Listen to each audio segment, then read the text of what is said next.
Hello friends, मैं सुजीत कुमार आज आपको वायुमंडल से जुड़ी बातों को हम बताने जा रहे हैं और वायुमंडल से रिलेटेड जो इम्पोर्टेंट गैस है उसका हम पूरा डिटेल करेंगे। बशर्ते आप हमारी वीडियो को अंत तक जरूर देखें और इससे पहले आप हमारे चैनल को like, share, subscribe, bell icon जरूर दबाएं।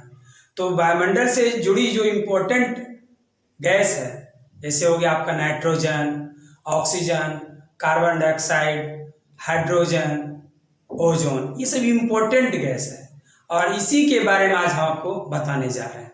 तो देखिए, तो सबसे पहले देखिए वायुमंडल। अब आता है सबसे पहले कि एटमॉस्फेयर। तो वायुमंडल किसे कहते हैं? अब हमारे दिमाग में ये आ रहा है कि वायुमंडल कहते किसे हैं, तो हम लोग को दिमाग में रखना है कि पृथ्वी के चारों गैसों के आवरण को वायुमंडल कहा जाता है। तो वायुमंडल किसे कहते हैं? पृथ्वी के चारों गैसों के आवरण को वायुमंडल कहते हैं। अब देखिए, वायुमंडल में जो मैक्सिमम मात्रा में जो गैस है वो सबसे ज्यादा है नाइट्रोजन 78% और ऑक्सीजन 21%। इसका मतलब 100 में 99% ये दोनों मिलकर है। नाइट्रोजन 78 वहीं ऑक्सीजन 21%, तो 99% तो यही दोनों मिलकर है। शेष 1% अन्य गैस है। अब यहां पर सवाल आता है, अगर वायुमंडल में पूछे तो सबसे अधिक मात्रा में नाइट्रोजन, अगर ब्रह्मांड की बात करें तो हाइड्रोजन मानिएगा। पूछेगा ब्रह्मांड में प्रचुर मात्रा में कौन सा तत्व है, तो हाइड्रोजन मानिएगा। लेकिन वायुमंडल की बात करें तो नाइट्रोजन मानिएगा 78%। याद रखना है। अब देखिए, एक एक करके हम सबका डिटेल करेंगे। तो सबसे पहले नाइट्रोजन आते हैं। तो नाइट्रोजन की खोज रदरफोर्ड ने 1773 ईस्वी में की। तो नाइट्रोजन की खोज रदरफोर्ड ने 1773 ईस्वी में किया। नाइट्रोजन से पवनों की शक्ति, वायुदाब, प्रकाश के परावर्तन का आभास होता है। तो पूछेगा नाइट्रोजन खोज किसने किया? रदरफोर्ड 1773 ईस्वी में किया। नाइट्रोजन से पवनों की शक्ति, वायुदाब, प्रकाश के परावर्तन का आभास होता है। नाइट्रोजन के बिना आग पर काबू नहीं किया जा सकता। अगर नाइट्रोजन नहीं रहे वायुमंडल में तो आग पर नियंत्रण नहीं किया जा सकता है, काबू नहीं कर पाइएगा, ये दिमाग में रखना। पेड़ पौधों में प्रोटीन का निर्माण करता है नाइट्रोजन। ये भी याद रखना है कि पेड़ पौधों में प्रोटीन का निर्माण कौन करता है? नाइट्रोजन करता है। और वायुमंडल में इसका विस्तार 128 किलोमीटर तक है। तो वायुमंडल में इसका विस्तार कितना किलोमीटर है? 128 किलोमीटर है। आगे ऑक्सीजन के बारे में देखिए, ऑक्सीजन, इसका विस्तार वायुमंडल में 64 किलोमीटर तक है। पूछेगा कि ऑक्सीजन का विस्तार वायुमंडल में कितना किलोमीटर तक है? 64 किलोमीटर। तो ऑक्सीजन का विस्तार वायुमंडल में कितना किलोमीटर है? 64 किलोमीटर तक है। अब देखिए, इसकी खोज पहली बार पोटासियम नाइट्रेट को गर्म करके सीले ने 1772 ईस्वी में किया। अगर आपसे कोई पूछेगा कि पहली बार खोज किसने किया, तो याद रखिएगा पहली बार पोटासियम नाइट्रेट को गर्म करके सीले ने 1772 ईस्वी किया। तो ऑक्सीजन का विस्तार वायुमंडल में 64 किलोमीटर तक है, पहली बात। दूसरी याद रखना है कि इसकी खोज पहली बार पोटासियम नाइट्रेट को गर्म करके सीले ने 1772 ईस्वी में की। और प्रिस्टले ने मरकुरिक ऑक्साइड HGO को गर्म करके 1774 ईस्वी में ऑक्सीजन की खोज की। तो प्रिस्टले ने 1774 ईस्वी और सीले ने 1772 ईस्वी ऑक्सीजन की खोज। तो ऑक्सीजन की खोज प्रिस्टले ने 1774 ईस्वी में किया, वहीं सीले ने 1772। बशर्ते अंतर क्या है कि सीले ने पोटासियम नाइट्रेट को गर्म करके और ये मरकुरिक ऑक्साइड को गर्म करके 1774 ईस्वी में ऑक्सीजन की खोज की। लेकिन एग्जाम में देखा जाए तो ज्यादातर ऑक्सीजन की खोज प्रिस्टले का ही नाम आता है, तो हम लोग प्रिस्टले को ही याद रखेंगे। ऐसे दोनों याद रखें तो और बेहतर है।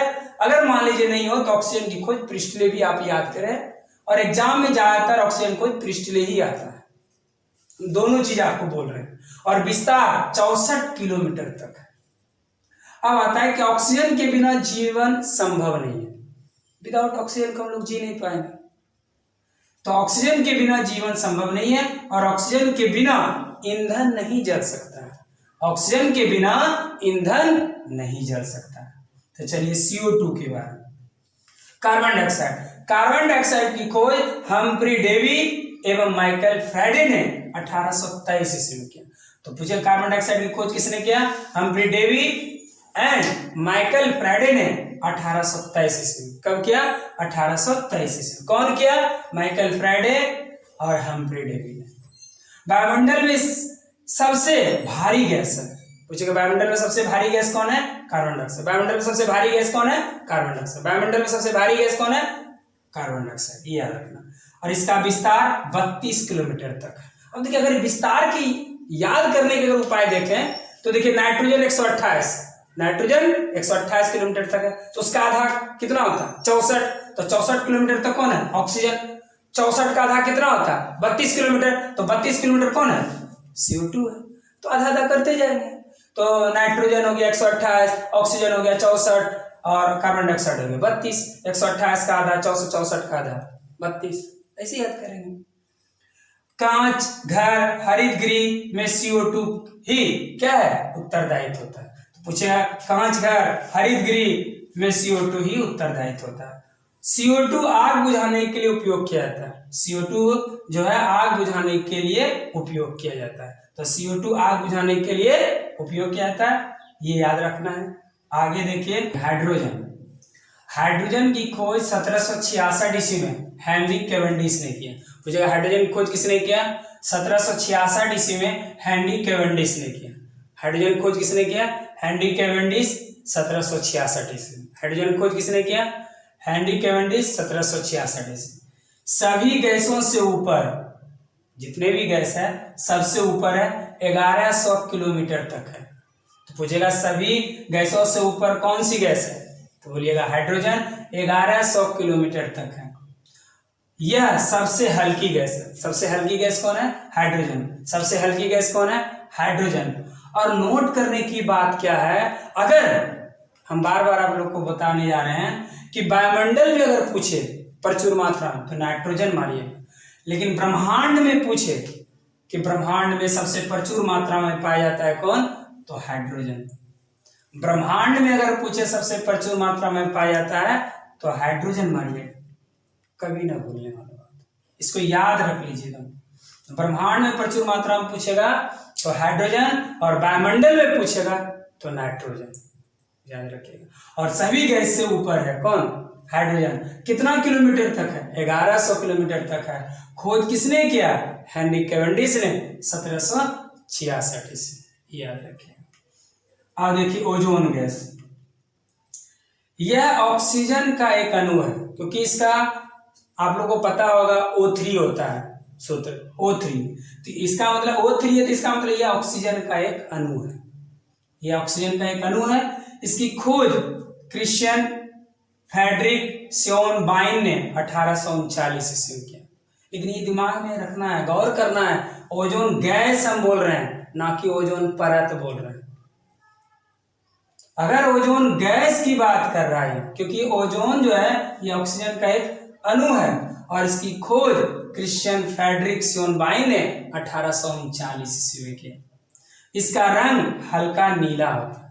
इसका रंग हल्का नीला होता है और इससे तीव्र गंध आती है। तो याद रखिएगा, यह हल्का नीला होता है और इससे तीव्र गंध आती है। किससे? ओजोन गैस से। और इसकी गंध जो है सड़े हुए अंडे की तरह होता है। एकदम VVI क्वेश्चन है, यहाँ पूछता है, नोट करने वाला बात है।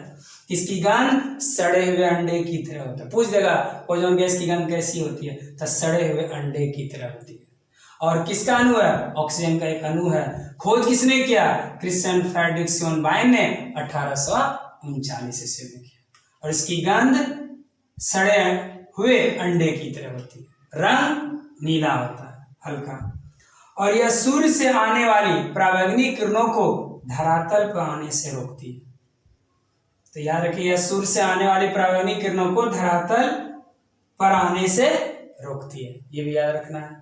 और नोट करने की बात क्या है कि ओजोन परत की खोज 1913 ईस्वी में फ्रांस के वैज्ञानिक फेवरी चार्ल्स एंड हेनरी बुसोन ने किया था। अब आपको ये दिमाग में बार बार बोल रहे हैं कि ओजोन गैस और ओजोन परत दोनों दो चीज। ओजोन गैस की बात करें तो क्रिश्चियन फ्रेडरिक सोनबाइन ने 1839 ईस्वी में किया। वही ओजोन परत की बात करें तो 1913 ईस्वी फैब्री चार्ल्स एंड हेनरी बुसॉन ने किया था। तो आज जो मेरा टॉपिक था वायुमंडल से जुड़ी जो इंपॉर्टेंट गैस था ये कंप्लीट हो गया। और हमारी वीडियो को अंत तक जरूर देखें और हमारे चैनल को like share subscribe bell icon जरूर दबाएं। अधिक से अधिक शेयर करें, लाइक करें, कमेंट भी करें, तो उसके अनुसार हम उसका सलूशन लेकर आएंगे। नेक्स्ट वीडियो फिर हम लेकर आएंगे। थैंक्स।